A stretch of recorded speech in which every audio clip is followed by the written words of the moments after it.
नमस्कार दोस्तों, मैं हूं अंतिमा की ज़िंदगी। स्वागत करती हूं मंजूगिरी 89 चैनल में।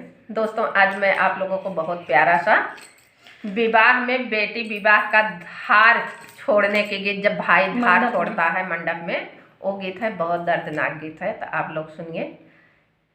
कितना प्यारा गीत है, परंपरा के साथ बहुत परंपरागत गीत है। तो आप लोग सुनिए। आंखों में आंसू आ जाता गीत गाते समय, लेकिन गाना पड़ रहा है ताकि आप लोगों को हम लोग ऐसा कोई गीत ना छूटे कि जो आप लोगों के पास ना पहुंचे।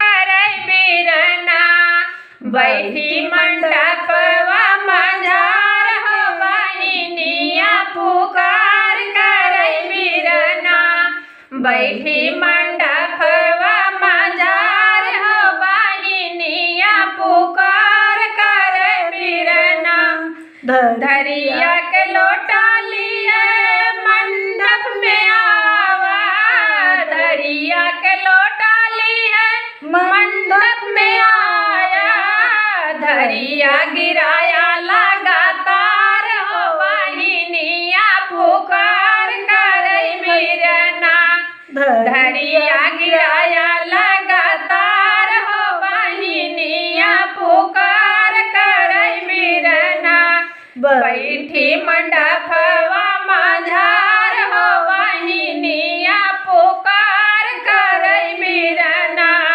बैठी मंडपवा मझार हो बहिनिया पुकार करे बीरना धारे टूटे जबैया बहिनिहारी जाब्या, धरिया जटूटी भैया बहिन छूट जाई है, धरिया गिराया लगातार हो बहिनिया पुकार करे बीरना धरिया गिराया लगातार हो बहिनिया पुकार करे बीरना बैठी मंडपवा मझार हो बहिनिया पुकार करे बीरना बैठी धारे टूटे से भैया बहिनिहारी जाब्या, धरिया जटूटे भैया बहिनिहारी जाब्या,